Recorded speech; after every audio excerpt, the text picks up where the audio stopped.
Bonsoir à tous, merci de nous rejoindre pour ce nouveau webinaire de Vinci Executive Education. Je m'appelle Louis Duroul, donc je suis directeur pédagogique du MBA MCI, le MBA Marketing Communication Innovation de Vinci Executive Education, dont la spécialité est le marketing digital.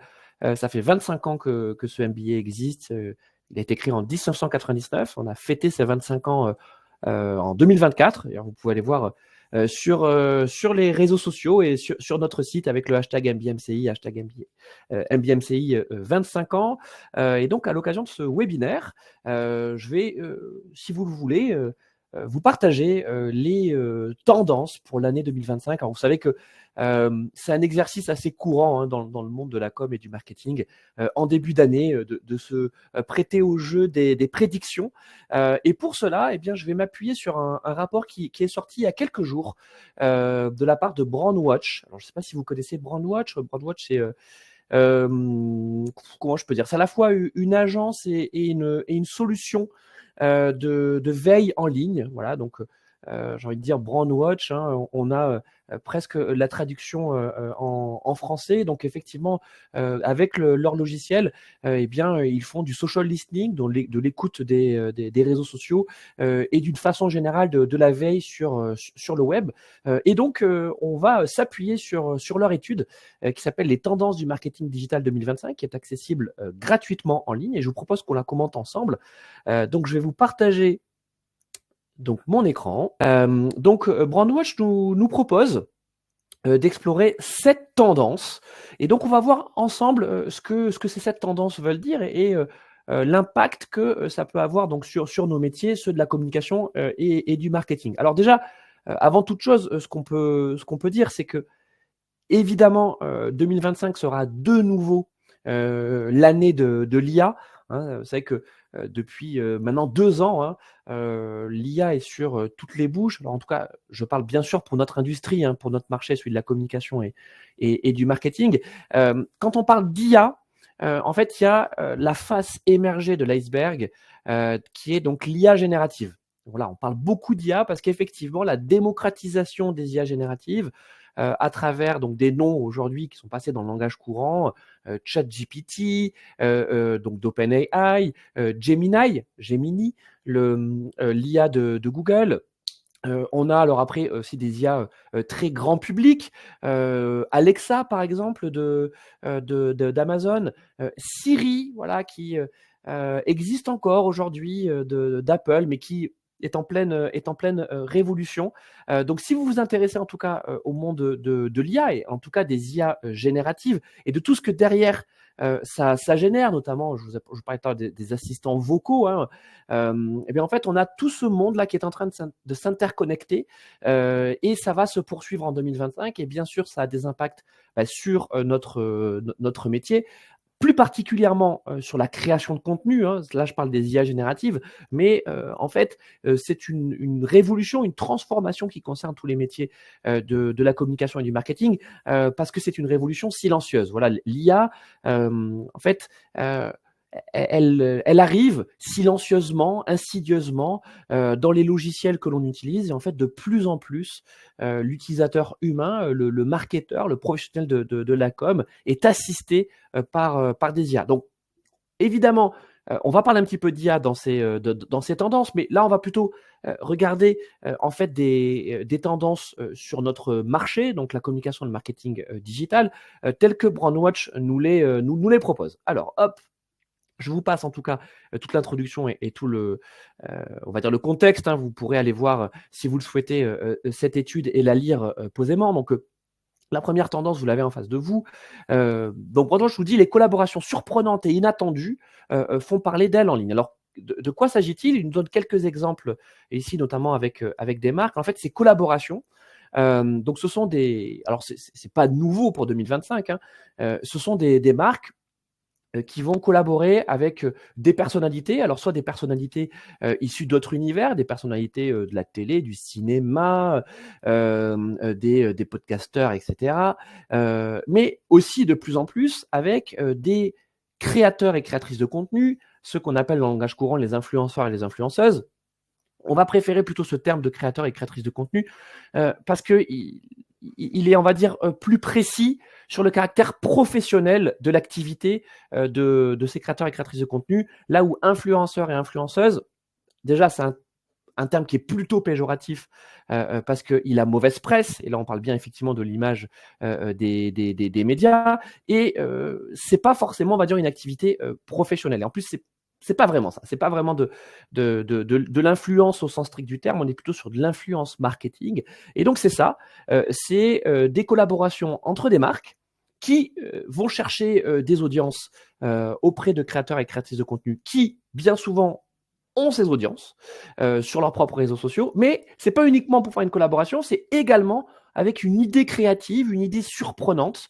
Là, on va dire que c'est un retour de la création publicitaire telle qu'on a pu la connaître dans les grandes années de la publicité, si je puis me permettre, années 90, années 2000. Je ne dis pas que les années qui ont suivi n'ont pas été source de créativité publicitaire, mais on va dire que sur les canaux, hein, on va d'ailleurs le voir dans une autre tendance, les débuts en tout cas du marketing digital, c'était vraiment un marketing qui misait tout sur la performance et sur la massification de son marketing. Là, on revient vers quelque chose d'un peu plus publicitaire, d'un peu plus créatif. Intéressant en tout cas cette première tendance digitale qui nous est proposée par Brandwatch.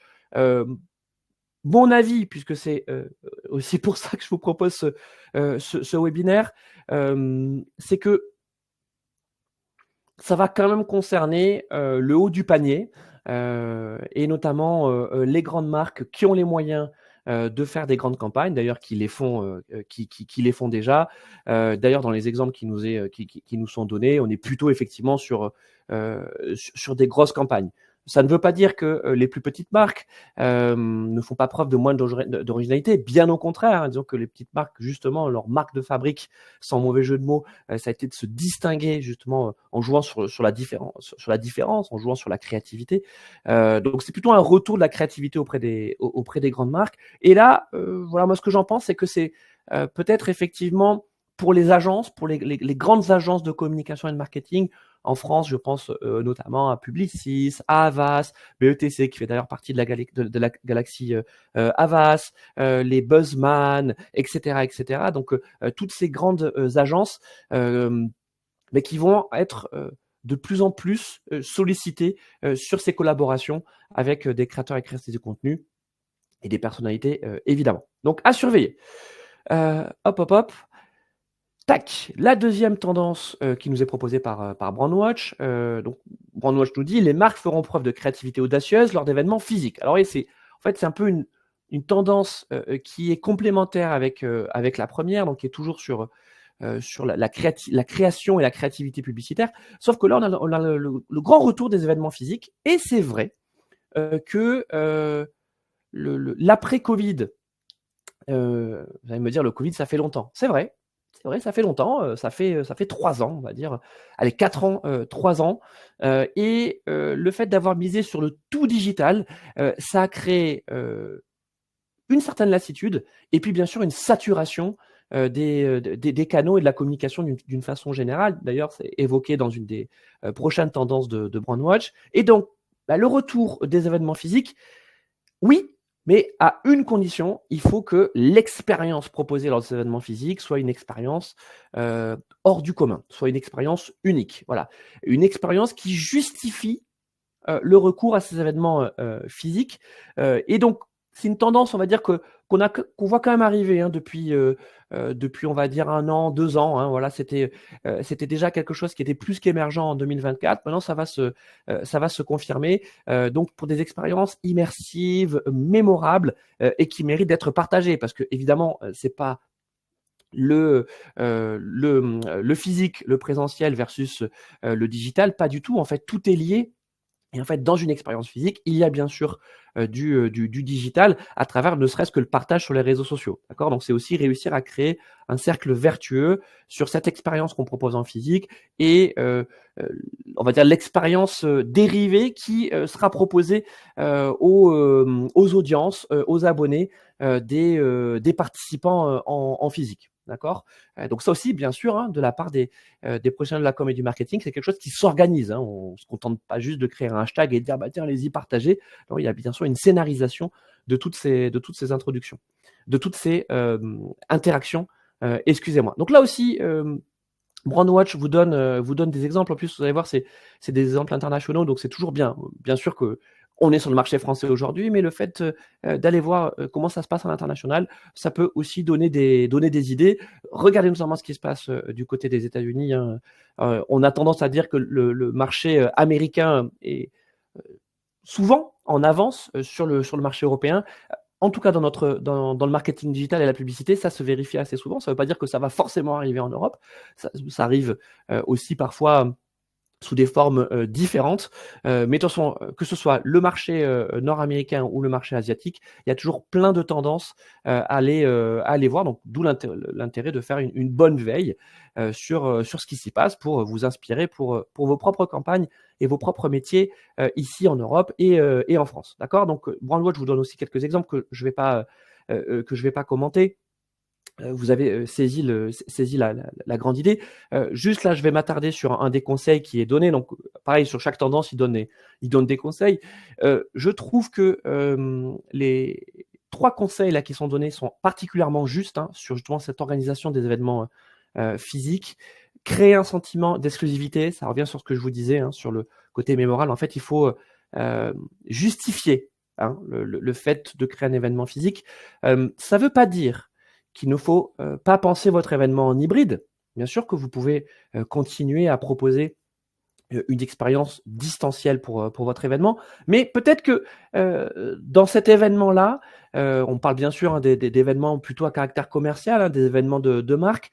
Le fait de créer cette expérience en distanciel, c'est peut-être pour pouvoir permettre à ceux qui n'ont vraiment pas pu venir de pouvoir quand même vivre une expérience différente, mais pas l'expérience complète. Voilà. Donc le sentiment d'exclusivité, c'est le fait de faire ressentir à vos consommateurs, de faire ressentir à vos participants que vous avez conçu un événement unique pour eux et ils sont en train de vivre un événement unique. Voilà. Sans négliger évidemment ce qui se passe en ligne, hein. C'est toujours une question d'équilibre, mais l'esprit en tout cas, c'est celui-là. Le deuxième conseil qui est en lien avec la première tendance également, c'est de travailler avec des influenceurs locaux. Alors ça, c'est pas nouveau, hein, c'est pas une tendance 2025, mais les micro-influenceurs, les micro-créateurs de contenu, les nano-influenceurs, forcément, ils ne vont peut-être pas attirer votre attention tout de suite parce qu'ils ont des communautés qui vont dépasser la centaine de milliers d'abonnés, voire le million. Ils auront des communautés plus modestes, peut-être 5 000, 10 000, 50 000 abonnés, mais ils vont réussir à générer beaucoup d'interactions autour de leur contenu. Parce que peut-être que dans ces nano et micro-influenceurs que vous aurez identifiés, eh bien, ils jouent la carte de la communauté locale, en tout cas de l'endroit où ils vivent, où ils travaillent et autour des contenus qu'ils partagent. Vous allez voir, tout est lié, hein. Il y a également une tendance qui est sur les communautés et donc le fait de travailler avec ces créateurs et ces créatrices de contenu, donc dans la zone géographique où vous organisez votre événement, ça peut avoir du sens justement pour aller chercher des participants et des participantes qui correspondent à l'audience, en tout cas aux spectateurs et spectatrices participants, c'est peut-être mieux, hein, que vous souhaitez inviter. Donc ça peut être des bons relais et même, j'ai envie d'aller plus loin, vous pouvez carrément les impliquer dans votre événement, dans la scénarisation de votre événement, que ce soit sur l'événement en physique ou même à distance. Vous avez des événements, par exemple, qui sont suivis par des influenceurs, des influenceuses locaux qui font vivre en fait une expérience différente à travers leurs réseaux sociaux du même événement. D'accord? C'est notamment quelque chose qui a été beaucoup fait pendant les JO, donc pendant Paris 2024. Voilà, donc là, on parle évidemment d'un énorme événement, mais vous pouvez reproduire ça à des échelles plus locales. Et puis le troisième conseil, c'est créer des moments qu'on a envie de partager. Ça rejoint ce que je vous ai dit tout à l'heure, hein, c'est le fait que, bah oui, votre événement, eh ben, vous allez créer des opportunités pour vos participants de les partager eux-mêmes sur les réseaux sociaux et peut-être même les récompenser, hein. Voilà, tout à l'heure, je vous disais, ça suffit pas de créer un hashtag et de dire, bah, allez, partagez les moments. on le fait quand même assez rarement, hein, ça, parce que déjà, c'est devenu la norme. Et il faut avoir une raison, une incitation. Donc là aussi, du côté de la marque, du côté de l'organisation, peut-être voilà, récompenser celles et ceux qui ont fait le message le plus original, ceux qui ont généré le plus d'interactions, etc., etc. À vous de voir comment vous souhaitez peut-être créer ces récompenses. Allez, on passe à la troisième tendance qui nous est proposée par Brandwatch. Et donc, je vous parlais tout à l'heure des communautés. Les communautés offriront de nouvelles formes d'opportunités marketing intéressantes. Alors ça, en fait, ça s'appuie sur quelque chose qui est vieux comme le marketing, si je puis me permettre, qui s'appelle le marketing de tribu, le tribes marketing en bon français. En fait, ce marketing de tribu, que là maintenant on va appeler effectivement ce marketing de communauté, c'est identifier au sein d'une même communauté, qui est peut-être une communauté géographique, une communauté de passion, une communauté d'activité, une communauté de centre d'intérêt, des points communs qui pourraient vous permettre, qui pourraient permettre à votre marque d'exister et peut-être d'occuper une place importante au sein de cette communauté. Alors pour revenir aux histoires de tribes marketing, il y a des exemples qu'on donne souvent, et moi que je donne souvent à mes étudiants parce qu'il est très facilement compréhensible. C'est par exemple comment dans les années 90, en fait le basketball aux États-Unis a réussi à créer en fait une culture avec le rap, donc culture musicale, avec également les vêtements, un style très streetwear dans lequel des marques se sont engouffrées, telles Adidas, telle Nike. D'accord. Donc en fait, ce qu'ont appliqué ces marques-là, c'est exactement du choice marketing. C'est le fait de se dire tiens, en fait, dans la communauté basket, dans la communauté des fans de basket, hop, et bien en fait, on va rajouter des vêtements, on va rajouter de la musique, on va rajouter, il y a même, on pourrait dire, un vocabulaire, des mots, et c'est comment en fait ce marketing tribal, ce marketing de communauté permet à des marques d'être presque synonymes de ces communautés. Alors bien sûr, là on est sur, encore une fois, les exemples de haut du panier. Toutes les marques rêveraient de réussir à le faire, c'est pas possible pour toutes, il faut être réaliste. On aurait pu aussi donner Apple, l'exemple d'Apple, mais vous avez compris en tout cas l'idée de ces communautés. Nous, à notre niveau, c'est comment on va détecter ces communautés.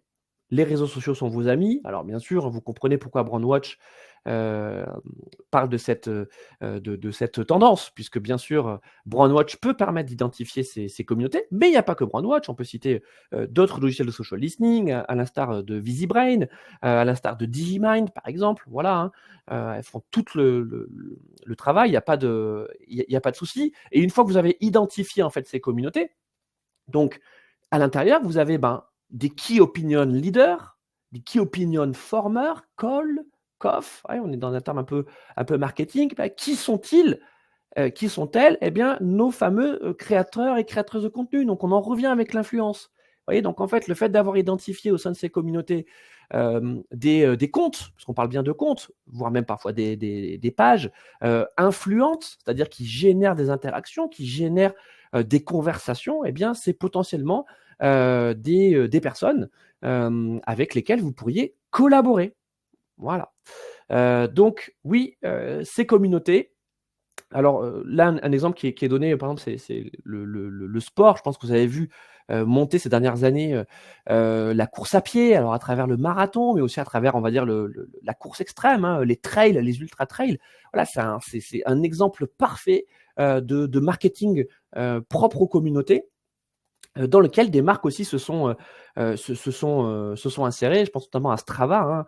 Vous connaissez Strava, donc qui est une application qui permet de suivre ses performances, et puis tout l'aspect également communautaire à travers Strava.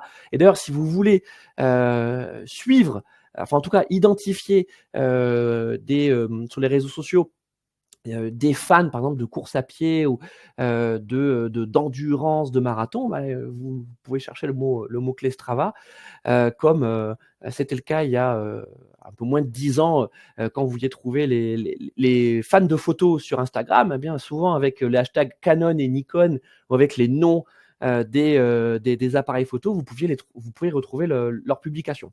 Voilà. Rien de nouveau sous le soleil là aussi, mais ce que nous dit Brandwatch en 2025, c'est effectivement que en fait, ça va changer d'échelle. On va voir davantage effectivement ce marketing de communauté. Alors dans les exemples de marques qui nous sont donnés, on reste toujours dans le monde du sport avec notamment Red Bull. Hein, j'ai presque envie de dire que Red Bull est synonyme de marketing de communauté. Donc vous irez voir ça. C'est là aussi très, très, très intéressant. La 4e tendance, je vous ai dit qu'il y en avait 7 en tout, donc on vient de passer la moitié. C'est donc les consommateurs adopteront une approche plus réfléchie et modérée de la technologie et des réseaux sociaux. Alors oui, effectivement, quelque chose qui a déjà commencé à émerger l'année dernière à travers cette notion d'utilisation responsable du digital. Alors, je ne parle pas ici de la communication et du marketing responsable. C'est quelque chose de différent, d'accord, hein, c'est ces pratiques de communication et de marketing responsable. D'ailleurs, ça aurait pu peut-être faire l'objet effectivement d'une tendance de la part de Brandwatch. Là, on parle plutôt des consommateurs, des utilisateurs. Et il y a 2 phénomènes qui viennent attester ça. Le premier, c'est le fait qu'on parle d'addiction aux écrans, d'accord. Donc, de plus en plus, vous voyez donc dans le débat public français bien sûr, mais pas que, hein, regardez un petit peu tous les pays de l'OCDE, l'Australie, hein, qui est très en pointe sur le sujet, certains diraient conservateurs, conservatrices, peut-être, hein, c'est pas à moi de juger, mais donc là, effectivement, en Australie, il y a une législation qui est très stricte sur les réseaux sociaux interdits aux adolescents, avec des limites d'âge et des temps d'écran. L'Espagne aussi, hein, il y a un mouvement en Espagne qui vient de la part d'associations de familles pour justement préserver les plus jeunes et les adolescents contre les réseaux sociaux et l'addiction aux écrans. Donc vous voyez, en fait, à travers tout ça, eh bien, on voit quand même une réflexion globale de nos sociétés, et donc on est tous des citoyens et des consommateurs sur comment en fait on peut retrouver de l'équilibre dans l'utilisation des écrans et en particulier bien sûr des smartphones. Ça, c'est, on va dire, le côté technologique. Et puis, des réseaux sociaux également.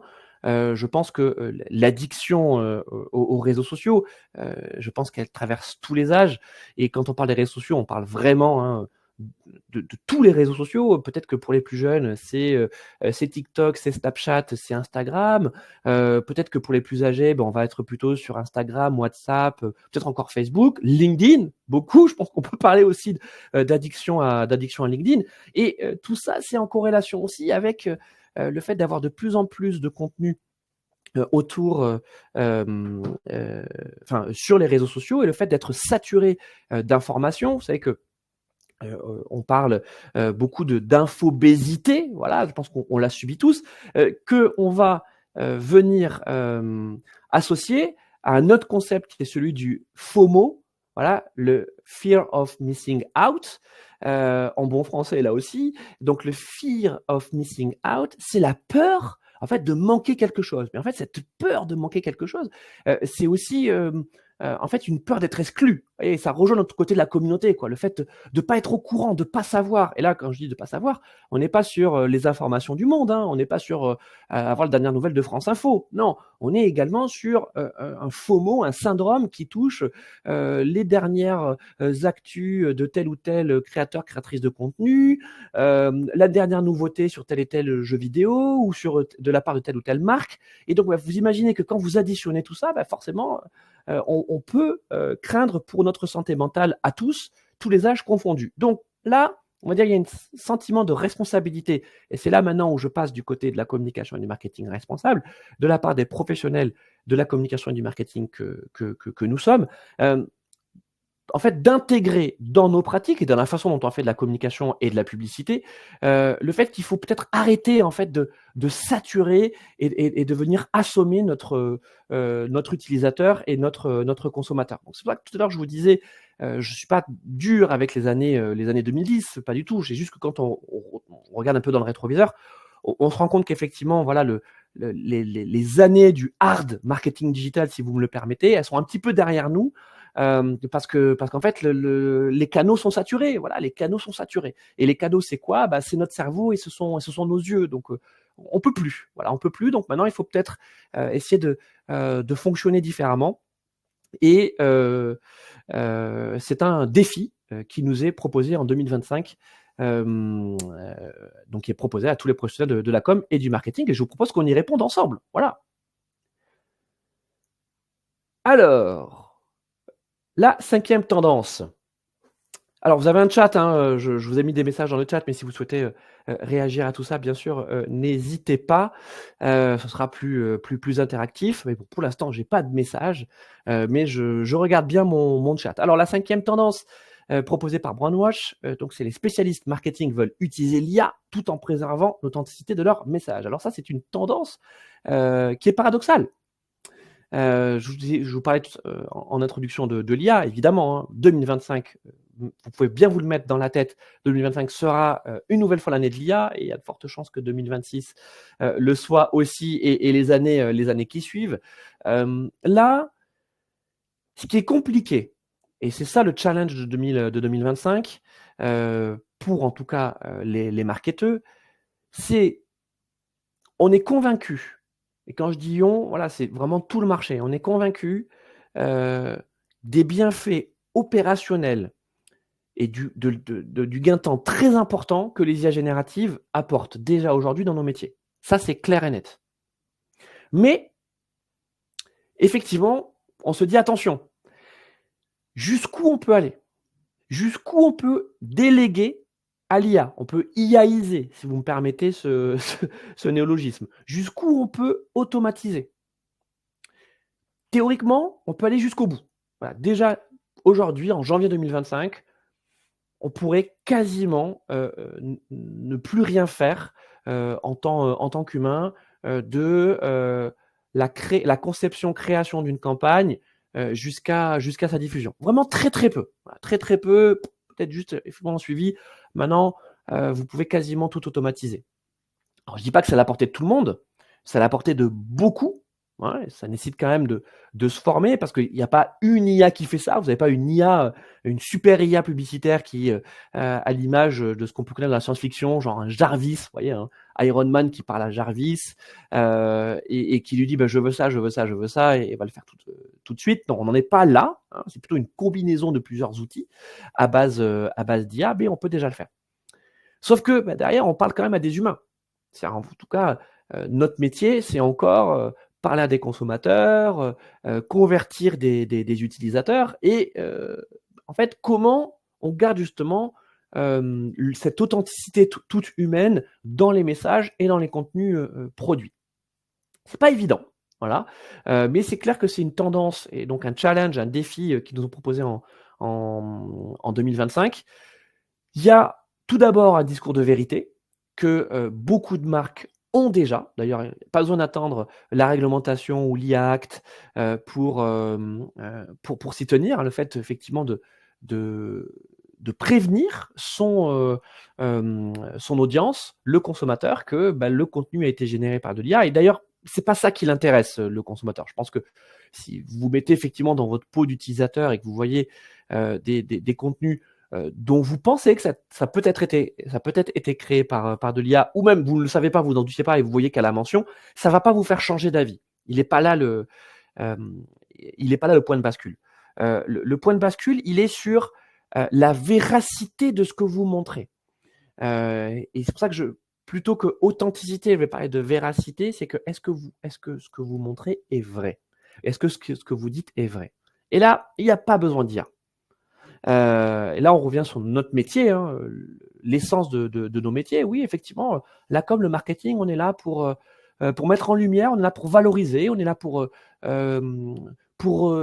romancer, raconter le storytelling, mais on n'est pas là pour dénaturer la vérité. Et c'est là où où on a notre point de bascule, c'est qu'effectivement, l'IA, elle peut nous faire très facilement, malgré nous, basculer dans le totalement faux. Voilà. Vous voyez, hein, c'est un débat qui est là aussi très proche de ce qu'on peut avoir dans le débat public, hein. C'est quelque chose de très sociétal comme réflexion, notamment sur l'accès à l'information, sur les deepfakes. Je pense que vous avez très certainement vu passer ces dernières semaines des deepfakes, c'est-à-dire en fait des photos, des vidéos réalisées avec des IA troublantes de vérité. Voilà, parce qu'on se dit, mais vraiment, on dirait que ça a réellement été fait, ça s'est réellement produit. C'est un autre débat, hein, c'est un débat différent, en tout cas celui qui touche la publicité et le marketing, mais qui est finalement lié. Voilà, qu'est-ce qu'on peut considérer comme étant la vérité, comme étant vrai, voilà. Et en qui on peut avoir confiance. Est-ce qu'on peut avoir confiance en une marque? Je l'espère, en tout cas. Mais c'est pas obligé, c'est pas obligé, c'est pas obligatoire. Voilà. Hop. Là aussi, je vais juste m'attarder sur les conseils qui nous sont donnés sur cette cinquième tendance, parce qu'ils sont bons, ils sont très justes. Brandwatch nous dit exploiter l'IA ne signifie pas que vous devez lui laisser le contrôle. Ben oui, on reste toujours les pilotes. 2, pensez à vos consommateurs. Voilà, donc là aussi, hein, c'est bien de travailler avec l'IA. Ça peut donner, au niveau de la création notamment, beaucoup d'idées, hein. C'est, on va dire, un alter ego qui va venir vous augmenter. Mais n'oubliez pas que, en fait, derrière, vous essayez de créer une expérience de qualité. D'accord? Vous essayez de donner le meilleur de votre marque, le meilleur de la communication de votre marque à vos consommateurs. Et l'IA, en fait, est encore un outil formidable. En tout cas, moi, je le vis dans ma propre expérience, mais qui nécessite d'être bien piloté. Voilà. Et puis écoutez votre public, hein, si vous interpelle sur l'IA, donc là on nous dit au niveau du marketing, du service client ou ailleurs, je vous parlais de confiance tout à l'heure, hein, bah oui, c'est des signaux faibles, hein, c'est des signaux à prendre en compte, voilà. Et là aussi, hein, bah, discutez avec vos clients, discutez avec votre public, écoutez-les et puis revenez vers eux pour leur dire on vous a entendu, ok, très bien, on fait tel et tel ajustement. Vous n'êtes pas comment je peux dire ça? Ça va dans les 2 sens, d'accord? C'est qu'effectivement, il y a des remontées, mais vous aussi, vous pouvez, redescendre l'information et créer un échange. D'ailleurs, c'est peut-être pas la bonne métaphore, c'est peut-être pas remonter et descendre, c'est peut-être en fait, créer de l'horizontalité. Voilà, une marque conversationnelle qui n'est pas une tendance 2025, mais qui rejoint un petit peu ce qu'on vient de se dire. Allez, tendance numéro 6, la disruption des techniques de search pousseront les consommateurs à explorer d'autres alternatives pour accéder à l'information qu'ils recherchent. Oh là là, quelle phrase compliquée, mais qu'est-ce que ça veut dire? Eh bien, ça veut dire qu'en 2024, l'arrivée de nouveaux acteurs dans le search, c'est-à-dire la recherche d'informations sur Internet, est venue changer, est venue bouleverser, est venue bousculer un marché qui était un petit peu immuable avec la domination de Google depuis les années 2010. Oui, voilà, Google est challengé. La recherche sur Internet à la sauce Google, à la méthode Google, est challengée depuis l'an dernier. Donc, les challengers, il y en a 2 dont je vais vous parler. Il y a Perplexity, voilà, donc Perplexity, dont d'ailleurs le CEO a annoncé qu'il allait manger Google. Voilà. Donc, si vous aimez les soap opéras, si vous aimez voilà, les dramas, là c'est les tech dramas, vraiment suivez le CEO de Perplexity. Bien sûr, hein, on ne sait pas ce que deviendra, mais bon, ça en dit long sur l'ambition, en tout cas de cette startup qui n'est plus réellement une startup maintenant, Perplexity, et évidemment ChatGPT avec la fonctionnalité Search GPT. D'accord? Donc Search GPT, voilà, pareil, c'est l'interface de recherche de ChatGPT, d'OpenAI, et en fait, vous avez via Perplexity et Search GPT, vous en avez plein d'autres, mais je vous cite en tout cas les 2 principaux, une approche radicalement différente de celle de Google sur l'accès aux informations. On n'envoie plus des requêtes, on n'est plus sur des mots-clés. Là, on est sur des conversations. Vous conversez avec Perplexity, vous conversez avec SearchGPT qui va vous suggérer des réponses, mais aussi vous poser des questions à partir de ce que vous lui direz. Et donc, vous avez une ultra personnalisation des contenus et de vos recherches. Ça va dans le sens de ce qu'est l'IA. Pourquoi on parle de révolution de l'IA? Parce que l'IA, c'est peut-être la première fois dans l'ère moderne que nous avons une technologie de masse qui permet, donc standard, c'est une technologie standard, qui permet l'hyper-personnalisation. C'est-à-dire que la même technologie permet de créer une personnalisation, une hyper-personnalisation pour chacun de ses utilisateurs et de ses interlocuteurs. C'est quand même, dit comme ça, c'est quand même assez dingue, mais c'est exactement ce qui se passe. Donc, faites confiance à Google pour bouger. D'ailleurs, ils ont déjà commencé à bouger. Mais pourquoi c'est une tendance qui est intéressante pour nous, les professionnels de la com et du marketing? Parce que la façon dont on faisait notamment le SEO, vous savez, le Search Engine Optimization, le référencement naturel, eh bien, voilà, ça bouge. Ça bouge parce que peut-être que maintenant, il va falloir prendre en compte d'autres acteurs. Voilà, là où et encore jusqu'à présent aujourd'hui, si vous faites du SEO 100% Google, ça va, hein, il n'y a pas de problème, hein, vous aurez le trafic et la performance. Mais voilà, ça commence à s'effriter. C'est pour ça que c'est une tendance 2025 à prendre en compte. Et surtout, c'est que la façon de faire du SEO, donc de faire du référencement naturel aujourd'hui, c'est-à-dire à la méthode Google, eh bien, c'est pas du tout la même pour bosser avec Perplexity, avec SearchGPT et avec d'autres acteurs du search dont on ne sait pas vraiment comment et pourquoi ils retiennent telle et telle information. Donc, il va falloir qu'on revoie un peu nos standards. Vous voyez, la qualité au sens Google, la qualité du contenu au sens Google, même si on ne connaît pas vraiment l'algorithme de Google, mais on sait en tout cas ce qu'il aime. On sait qu'il aime les contenus populaires. Ça veut dire quoi les contenus populaires? C'est-à-dire que c'est des sites sur lesquels il y a beaucoup de trafic. C'est pour ça que quand vous faites des recherches sur Google, vous avez très souvent les réseaux sociaux. Vous avez des contenus sur les réseaux sociaux qui apparaissent en premier. Parce qu'en fait, les réseaux sociaux sont parmi les sites, au sens web du terme, les plus fréquentés au monde. Donc ça, c'était un des critères de Google, de se dire, tiens, il y a beaucoup de trafic, ça veut dire que, en fait, comme il y a beaucoup de gens, ça veut dire que l'hypothèse qui est faite, c'est de dire, il y a du contenu de qualité, et donc, en fait, on va suggérer ce contenu, ce résultat-là à l'utilisateur qui en fait la recherche. Le fait aussi d'avoir distingué les sites médias. Vous voyez, c'était un grand sujet des années 2010. Je ne dis pas qu'il est réglé, hein, ce sujet, mais le grand sujet des années 2010, c'était les modèles de rétribution des médias et comment en fait tout ce trafic qui était apporté par les médias via les moteurs de recherche, notamment Google, pouvait bénéficier à la fois à Google. Alors Google, c'est bon, il n'y a pas de souci, se rémunère amplement grâce notamment à la publicité, mais du côté des médias, ouais, le contenu, il est quand même produit par les médias. Donc, je ne dis pas que c'est pas que c'est pas réglé, mais ça, le fait d'avoir ces nouveaux acteurs du search qui arrivent et dont le contenu des médias est également utilisé, et en plus, il est utilisé, mais retravaillé, hein, il est IAisé. C'est plus exactement le contenu tel qu'il existait sur le média. Voilà, il est réingurgité. Ouais, c'est intéressant tout ça, mais donc ça amène forcément une transformation du SEO. Donc, à surveiller là aussi en 2025. Allez, on approche de la fin. Et donc, notre dernière tendance, c'est proposée par Brandwatch. Donc, ce sont les recommandations des pairs sont en plein essor. Alors, qu'est-ce que ça veut dire? Eh bien, cette dernière tendance, en fait, elle est liée avec tout ce qu'on vient de dire avant. La disruption du search. Donc, disruption du search, c'est ce qu'on vient de voir là, c'est que la façon dont on recherche de l'information sur Internet est en train de changer. D'accord? Avec alors, je veux préciser quelque chose. Hein. Peut-être que cette disruption, elle sera réalisée par Google lui-même. Hein. Peut-être que c'est Google qui va se disrupter lui-même. Hein.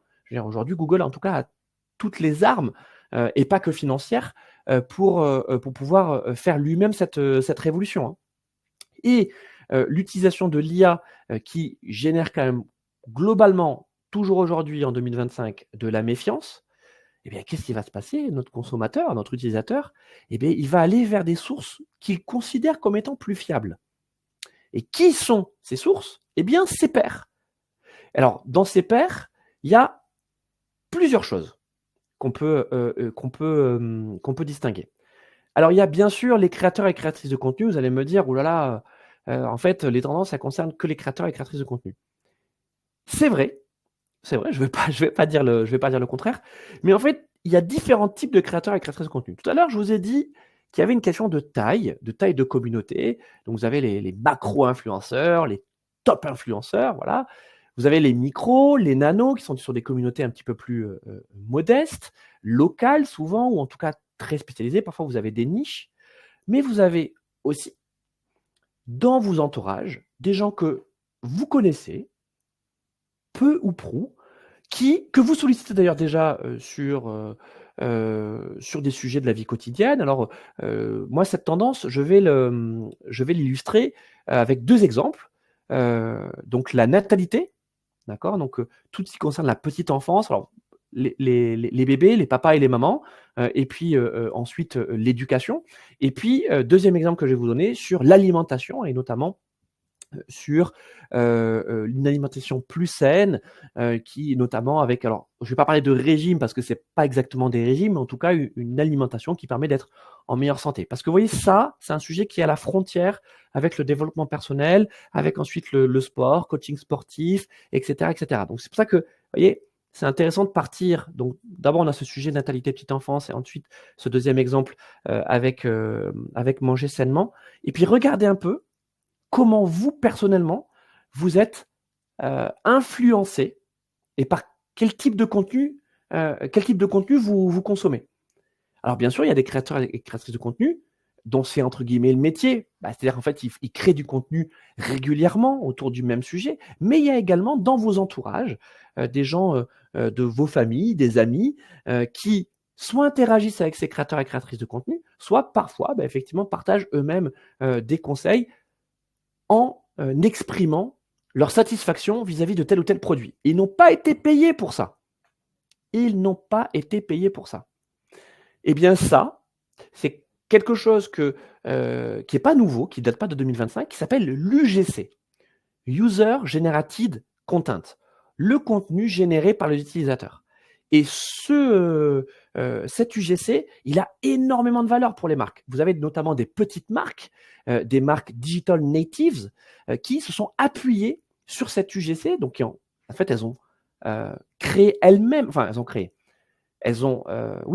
la dynamique de l'UGC en incitant leurs clients et leurs clientes à partager leur expérience et leur point de vue, leurs avis. Encore une fois, je ne parle pas d'avis rémunérés. C'est quelque chose de différent. On est bien sûr à la frontière. Mais là, on parle de vous et moi. On a consommé, telle ou telle crème, par exemple pour la peau. Il y a une marque française que vous connaissez peut-être, s'appelle Typologie, qui a beaucoup fait ça quand elle s'est lancée, à encourager ses utilisateurs, utilisatrices, c'était plutôt un public féminin au début. Il y a de plus en plus d'hommes qui utilisent les crèmes Typologie, mais en tout cas, d'abord, c'était des femmes. C'est encore d'ailleurs, je pense, majoritairement. Et expliquer sur leurs propres réseaux sociaux, de ces utilisatrices, ce que l'utilisation de telle ou telle crème générait sur leur quotidien. Est-ce qu'elles étaient satisfaites ou pas? Et parfois, il y a des commentaires un peu mitigés, des commentaires négatifs, de dire, tiens, en fait, ça m'a créé une irritation, un eczéma. Et la marque a toujours répondu. La marque a toujours répondu. Voilà. Ça, c'est la marque 2025. C'était déjà le cas auparavant, mais en 2025, c'est une tendance qui va encore plus prendre d'importance parce que la nature du web, la nature du digital et des réseaux sociaux va de plus en plus vers ça. Voilà. En qui on a confiance? On a confiance en ses pairs, ou en tout cas ceux que l'on considère comme étant ses pairs. Et j'insiste sur la distinction avec les créateurs et créatrices de contenu professionnels, parce qu'à partir du moment où vous savez que tel ou tel créateur et créatrice de contenu a été payé dans le cadre d'un partenariat, là, forcément, vous avez de la méfiance. Je ne dis pas que vous n'avez pas confiance en cet utilisateur-utilisatrice, mais quand vous avez des influenceurs et influenceuses, appelons-les comme ça, notamment issus de la télé-réalité, qui testent un produit par jour, qui testent, entre guillemets, qui en font la promotion parce qu'ils ont été payés souvent grassement pour en faire la promotion, en face, on n'est pas des ânes. Voilà. On n'est pas des ânes, donc on se voit bien qu'il y a quelque chose qui cloche. Donc, là aussi, surveillez bien ça à travers donc notamment cette UGC, User Generated Content. Il y a des très bons exemples donnés également par Brandwatch. Et donc, la conclusion, donc c'est la conclusion de Brandwatch que je vous laisserai lire également si vous le souhaitez. Moi, je suis assez d'accord avec ce qu'ils disent. Donc, ils nous disent de quelle façon les spécialistes marketing doivent-ils aborder l'année 2025. Et donc, ils nous donnent 3 conseils. Donc, c'est le takeaway vers la fin de cette étude. Ils nous disent 1. Faciliter la tâche des consommateurs qui défendent votre marque. C'est ce fameux UGC. Faites le maximum qu'il s'agisse ou non de votre événement. Voilà, donc un événement physique, ça a de la valeur, donc prouvez-la. Et apprenez à connaître vos consommateurs. Là aussi, l'importance de la veille, du listening, de la data, parce que plus vous réussirez à avoir de la data sur vos utilisateurs, que ce soit à travers des personas, hein, l'audience que vous souhaitez toucher, mais également sur des tendances de marché. Tiens, je vous parlais tout à l'heure des crèmes pour la peau. Bah tiens, c'est pas uniquement les consommateurs de votre marque que vous allez écouter. Vous allez également écouter les consommateurs de tout ce marché. Quelles sont les remontées? Quels sont leurs désirs, leurs problèmes, leurs attentes? Voilà pour cette présentation donc concernant les tendances digitales 2025. J'espère qu'en tout cas que ce format vous a plu. Donc, si vous étiez venu écouter les tendances digitales, j'espère que je vous ai appris des choses, en tout cas que je suis venu consolider des éléments que vous aviez déjà en tête. Je vous invite à aller donc lire cette étude Brandwatch, les tendances du marketing digital 2025, accessible gratuitement sur le site de Brandwatch. Ça mérite effectivement le coup d'œil et d'être lu, hein, en complément de ce que j'ai pu vous dire. Hein. Je n'ai pas pu tout vous dire. Et puis concernant le MBMCI, j'espère que j'aurai peut-être le plaisir de voir certaines et certains d'entre vous en jury. Voilà, donc les inscriptions se font depuis notre site. Je mets très peu de temps à regarder les dossiers puisque c'est des candidatures en ligne, donc en général entre 24 heures et 48 heures, on vous propose un jury.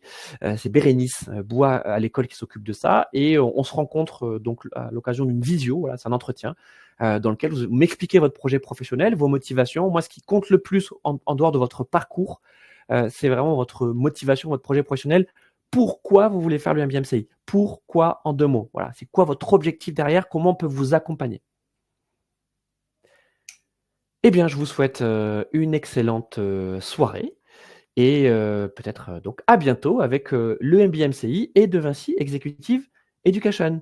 Au revoir à toutes et tous.